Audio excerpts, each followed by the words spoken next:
नमस्कार विद्यार्थी मित्रांनो, स्वागत आहे आपलं अभिषेक कॉम्प्युटर एज्युकेशनवरती.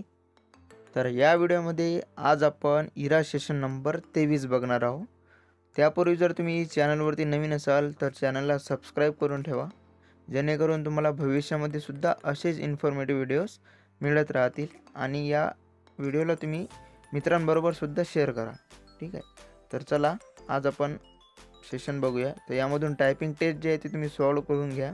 आपण डायरेक्ट सेल पार लर्निंग बघूया. तर चला याच्यामध्ये 5 स्टेप्स आहे. तर प्रोसीड करून इथं स्टार्ट करूया. यामधून पहिला प्रश्न बघा.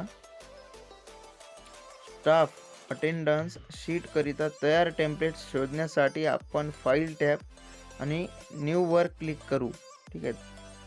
बघा जे याचा आन्सर आहे ते आहे बरोबर. न्यू टेम्पलेट शोधण्यासाठी करावे लागेल आपल्याला न्यू वरच. तर बरोबर आहे याचा आन्सर. समोरचा प्रश्न बघा. MS एक्सेलमध्ये प्री डिझाईन रेडीमेड टेम्पलेट नसतात. तर चूक आहे याचा आन्सर. नेक्स्टवरती क्लिक करूया. नंतर बघा एक्सेलचे एक्सटेन्शन काय आहे. तर ते म्हणजे .xls. तर थर्ड नंबरचा आन्सर आहे. ते जे एक्सटेन्शन आहे ते म्हणजे एक्सेलचं एक्सटेन्शन असते ते. नेक्स्ट करूया. नंतर बघा डॅश डॅश हे फीचर हार्ड कॉपीमध्ये प्रिंट आउट घेतल्यावर तो कसा दिसेल हे स्क्रीनवर दाखवते. तर ते म्हणजे प्रिंट प्रिव्ह्यू. थर्ड नंबरचा ऑप्शन आहे याचा आन्सर. क्लिक करा आणि सबमिट करूया. नेक्स्टवरती क्लिक करा. आता लास्ट प्रश्न बघा. एक्सेलसाठीचा रेडी टेम्पलेट्स तुम्हाला कुठे आढळतील. तर ते म्हणजे फाईल टॅबमध्ये. ठीक आहे. तर फाईल टॅब आपला आन्सर आहे. सबमिट करूया. आणि बघा तर आपण cell part learning successfully solve केलेली आहे. यानंतर नॉलेज चेकचे क्वेश्चन्स आपण बघून घेऊ. तर नॉलेज चेकवरती क्लिक करूया आणि इथं स्टार्ट एक्झाम. नेक्स्टवरती क्लिक करा. पहिला प्रश्न बघा. खालीलपैकी कुठल्या पर्यायासाठी कोनेमा ॲटलास ठीक आहे तर चा वापर केला जाऊ शकत नाही. ठीक आहे. तर ते म्हणजे देशांचे दररोज बातम्या अद्यतन मिळवा. ठीक आहे. तर थर्ड नंबरचा आन्सर आहे. नंतर बघा नोईमा ॲटलासमधून भारत निवडा. तर यामध्ये 4 इमेजेस दिलेले आहेत. तर फर्स्ट नंबरच्या आन्सरमध्येच आपलं भारत हा देश आहे. तर फर्स्ट नंबरचा आन्सर आहे आपला. नंतर बघा खालील डेटा मिळवण्यासाठी आपला सर्च क्रायटेरिया काय असावा.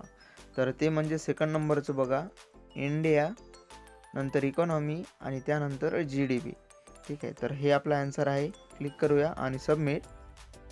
नंतरचा प्रश्न बघा. USA डेमोग्राफिक्स आणि पॉप्युलेशन डेन्सिटी हा सर्च क्रायटेरिया प्रविष्ट केल्यावर कोणता डेटा प्रदर्शित केला जाईल. तर त्यांनी इमेज दिलेले आहे परत 4 इथं. त्यामधून निवडायचं आहे आपल्याला. तर त्यामधून फोर्थ नंबरचा आपला आन्सर आहे. नंतर बघा अक्षयला भारतात शहरी लोकसंख्यावरील डेटा थेट डाउनलोड करायचा आहे. तो हे कसा करू शकतो. तर परत त्यांनी बघा 4 इमेज दिलेले आहे. यामधून आपलं जे आन्सर आहे ते आहे सेकंड नंबरचं.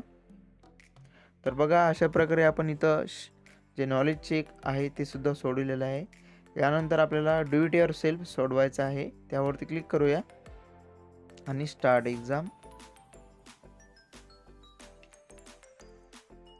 पहिला प्रश्न बघा. दिलेले वर्कशीट तुमच्या डेस्कटॉपवर कस्टमर रिलेशनशिप मॅनेजमेंट शीट नावाने सेव्ह करण्यासाठी फाईल टॅब सेव्ह ॲज याचा वापर करा. ठीक आहे. तर सेव्ह करायची आपल्याला file customer relationship management sheet या नावाने.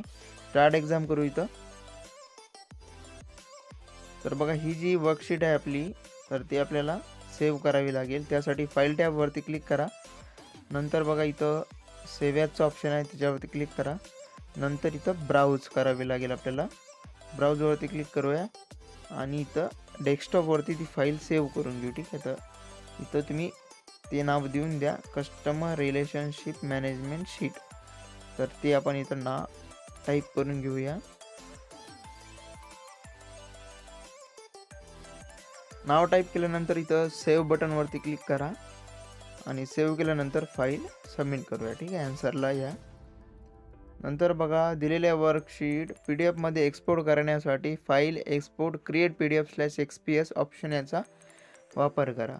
तर स्टार्ट एक्झाम करूया. हा प्रश्न आपण बहुतांश वेळा सोडवलेला आहे मित्रांनो. त्यासाठी तर बघा फाईल टॅबवरती क्लिक करा.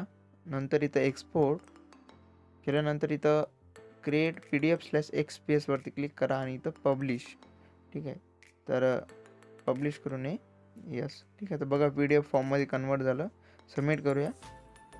नंतर बघा दिलेल्या एक्सेल शीटमध्ये कोणतेही 3 सेल सिलेक्ट करा. सिलेक्ट केलेल्या cells merge and across option वापरून मर्ज करण्यासाठी होम टॅब अलाइनमेंट ग्रुप याचा वापर करा.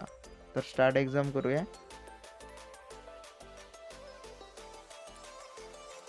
आता कोणतेही 2 सेल सिलेक्ट करा मित्रांनो. तर ही जे सेल आहे ते आपण सिलेक्ट करून घेऊ. नंतर इथं बघा मर्ज अँड सेंटरवरती ऑप्शन आहे, याच्यामधून मर्ज अँड अक्रॉसवरती क्लिक करा आणि सबमिट. नंतर बघा दिलेल्या एक्सेल शीटमध्ये इंटरव्ह्यू इव्हॅल्युएशन शीट या टेक्स्टला standard orange fill colour apply करण्यासाठी home tab font group fill colour menu item याचा वापर करा. तर स्टार्ट एक्झाम करूया. बघा एक्सेल शीटमधून इंटरव्ह्यू इव्हॅल्युएशन शीट हा टेक्स्ट सिलेक्ट केला आपण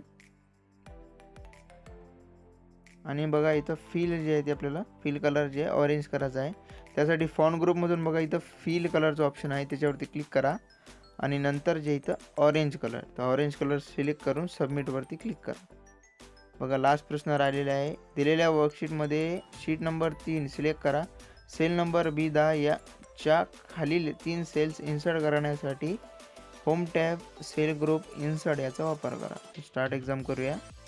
आणि जे B10 सेल आहे त्याच्या खाली 3 सेल आपल्याला आणावे लागेल. तर B10 त्याच्यावरती क्लिक करू म्हणजे B11 वरती. ठीक आहे, तर याच्यावरती क्लिक केलेलं आहे आपण आता सध्या. नंतर इन्सर्ट या ऑप्शनवरती जाऊया आणि 3 वेळा क्लिक करा, जेणेकरून 3 जे सेल आहे ते तयार होतील, इन्सर्ट होतील आणि नंतर सबमिट. इथं येस आय एम करून घ्या आणि एंड एक्झाम जे आहे ते टाईप करून घ्या. आपण इथं डू इट युअर सेल्फ सोडवलेलं आहे मित्रांनो. आता नंतर इथं आपल्याला प्रोसेस फोलिओ बघायचा आहे. तर प्रोसेस फोलिओवरती सेम तेच प्रोसेस आहे, प्रोसेस फोलिओवरती क्लिक करा आणि इथं स्टार्ट. ठीक आहे, तर file tab of MS Excel दिलेले आहे. तर बघूया. यासाठी तुम्हाला कॅमेरा प्रिव्ह्यू सुद्धा तो मागू शकते. तर कॅमेरा प्रिव्ह्यू घेईल तुमचं स्टार्टिंगला. नंतर बघा थोडंसं इथं इनेबल होत नाही 1 मिनिटापूर्वी. तर 10 मिनटं वेळ आहे आपल्याला. 10 मिनटामध्ये परत आपल्याला तेच करावे लागेल. एक एक्सेल शीट ओपन करूया. ठीक आहे, ते कोणतीही एक्सेल शीट ओपन करा आणि एक्सेल शीटमध्ये तुम्ही कोणतीही वर्क करा आणि नंतर जे ही फाईल तुम्ही डेस्कटॉपवरती या सेशनच्या नावाने सबमिट करा. ठीक आहे, म्हणजे सेव्ह करून ठेवा, जेणेकरून तुम्हाला जी ही असाइनमेंट म्हणून अपलोड करता येईल. म्हणजे तुम्हाला दुसरं काहीच करायचं काम नाही. हीच फाईल तुम्ही त्या असाइनमेंट म्हणून चूज फाईलमधून सबमिट करून टाका, अपलोड करून टाका. ठीक आहे, तर आता आपण नंतर सबमिटवरती क्लिक करू इनेबल झाल्यानंतर. तर बघा 1 ते 1.5 मिनटं झाल्यानंतर इथं सबमिटचं ऑप्शनवरती क्लिक करा आणि ओके करा. तर बघा काही वेळा प्रोसेस फोलिओमध्ये हे रिस्टार्टचं ऑप्शन येऊ शकते, तर परत रिस्टार्ट करावे लागेल आपल्याला.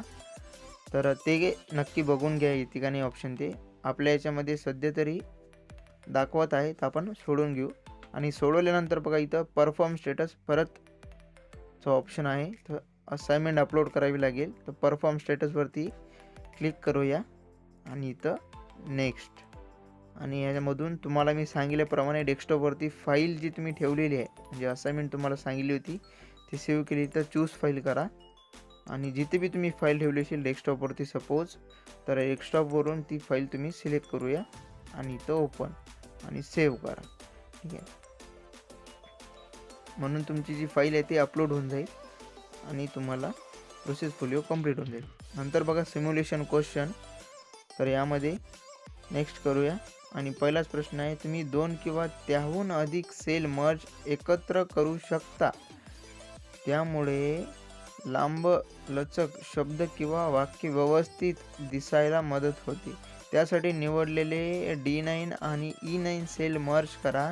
त्यानंतर टेक्स्ट स्कोअर कार्ड बोल्ड करा.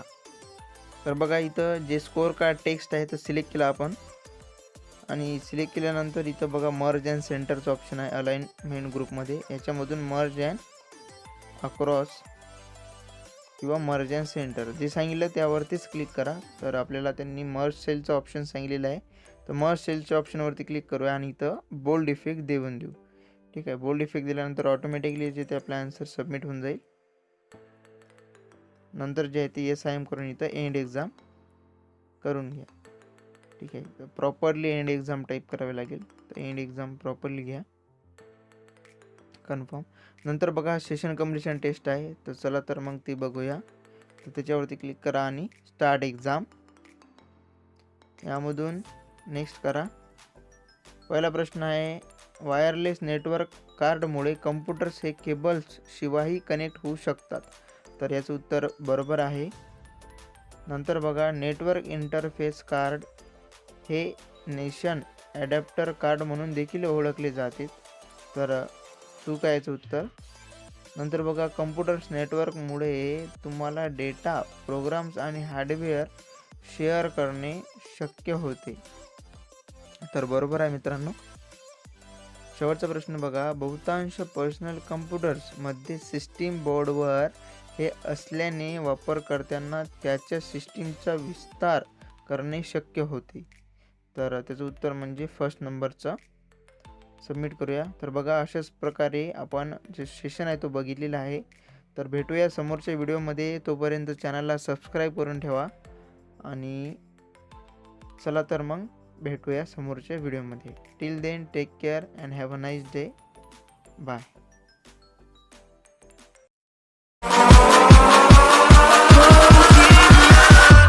Catch 'em all.